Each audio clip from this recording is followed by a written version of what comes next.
Hey guys, Yankee here, and today I'm going to be giving my thoughts on By the Grace of the Gods, Volume 1. This is a series that I like a lot, but for some reason it took me a long time to actually pick up the novel. A few years ago, before the manga got licensed, I read a fan translation, and I've read through it a few times, um, and I really enjoyed it. It's sort of one of those things where it's like, alright, it's a nice, comfort series for me, where I've gone back to it. I've read through what was there two or three times. I think more than that, three or four probably more like. Um, and so I finally decided to pick up the novel uh, and see what it's like. And it was I was expecting that it would be a minute, like it would take a bit for me to sort of get into it and sort of be slow. Not because it's bad or because I'm not interested, but because it's stuff I've already seen before. And I have an issue where, if I watch an anime based on a light novel and I try and go back to the light novel, it's a bit of a struggle for me to get through the stuff that I've already seen. I don't have that problem as much for manga, but for novels, it's a bit like I struggle a bit to sort of get into something I've already seen in a different form. That was not the case here at all. I read through all of this in three sittings. The first night I sat down to read it, I read through in a hundred pages in that night. This is just a nice, light, and just pleasant series. At this point, we don't really have fights. There aren't villains. I don't know if there's going to be villains later on. Um, this is very slice of lifey, but not really uh, too like I don't know the word I'm looking for, but too plain, right? Um, it doesn't get hung up on stuff like cooking, at least not at this point, and I don't think it really does later on in the manga that I had read. It could, and I won't have a problem if it does a little bit, but it's slice of life, but it's showing us interesting parts of living in this fantasy world. Um, so our main character is, what was it, Takebayashi Ryoma. He was a 40-year-old who, or just about 40 years old, uh, office worker who died. How did he die? He sneezed. He got into a sneezing fit and just banged the back of his head on the floor, and blood went into his brain and he died. And so he gets picked by three gods. Do I have them written down? Yes, I do.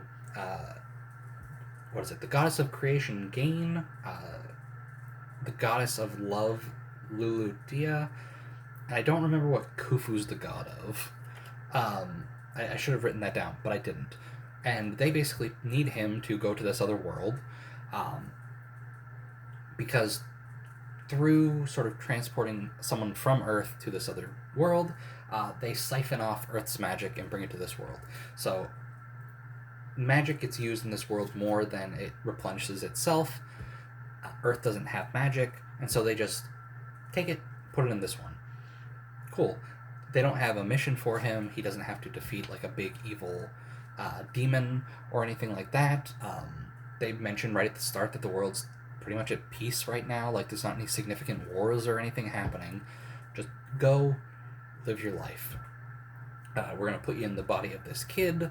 You're going to be able to do magic and stuff. We can set up some sweet skills for you if you want, if you have anything you need. And then just go. Just live your life. And that's what happens. He goes to this new world, and he's just sort of living on his own in the woods, sort of isolated. In his past life, he was sort of isolated from people. He had a few people he was in contact with. Obviously, he was in contact with the people he worked with, but he didn't have really anybody close to him. And so he just sort of isolates himself, and he sort of takes up studying slimes and sort of learning how to use magic and just sort of getting used to living in this world. And then 3 years later, he runs into a duke and some of the people protecting him, with one of the people that was there being seriously hurt.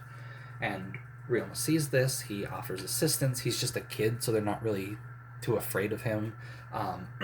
They're a little weary at first, but eventually give in, and he helps them. They sort of see, like, again, he's a 40-year-old man in the body of a child, but he's also a child living in the woods, so they're sort of concerned.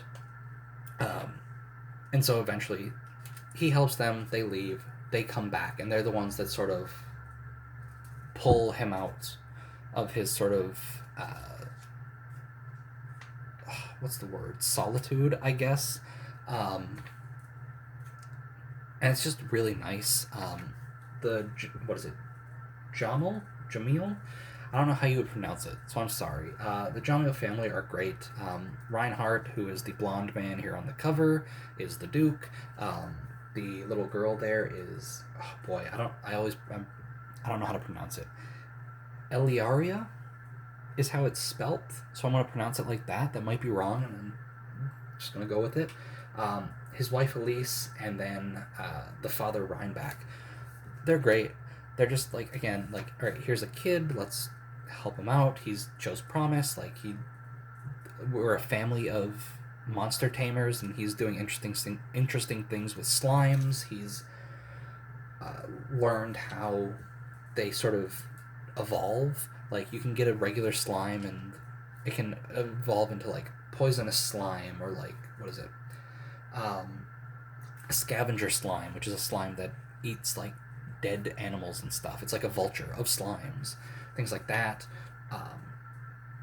And so they're trying to, like, they pull him out, and they're sort of trying to get him into the world, like you would a kid if you just found, like, a kid living in the woods or whatever. So they're great. They're great to him. They're just good people in general. Again, there's not really villains. It's just, like, a very nice,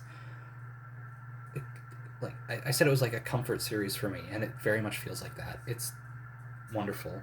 What do we got? Ryoma has ridiculous amounts of magic, but not the highest. The daughter, Eliaria, actually ends up having more magic than him, which is something I like too, where he has access to all magics, which is something that multiple people sort of warn him about. Like, all right, you should probably focus on a few, because if you focus on too many, you're not really going to get much out of them. He has a lot of magic, but he's not, like, top dog. Like, he brings a lot of baggage from his previous life in terms of, like, knowledge and sort of way he conducts himself, but he's not, like, the super best at everything. And especially when it comes to, like, socializing and sort of just being, like, close to people, he's still, like, struggling a bit with that, even though, like, he comes from an office environment, so he's able to get along with people fine. But, like, making real connections with people, he's struggling with a bit. And we see, like, a good showcase of sort of what he can do. There's a scene when the family is bringing him with them. They're going to a town where they're just going to, like, it's a mining town where they're just there to see what to do, because the mines haven't been producing anything, so they're wondering if they should just shut it down, because it's in their domain, the land that they run. So there's a landslide where he is really showcasing off what he can do with magic, and sort of, like, how he applies some of his otherworld knowledge to magical things, right? So we see him use, like, really big barrier spells. We see him use earth magic in a way that people aren't really sure about, like, are unfamiliar with. Like, he's created a new kind of magic, kind of. And then he is teaching that to people. We see him make a raincoat, which, like,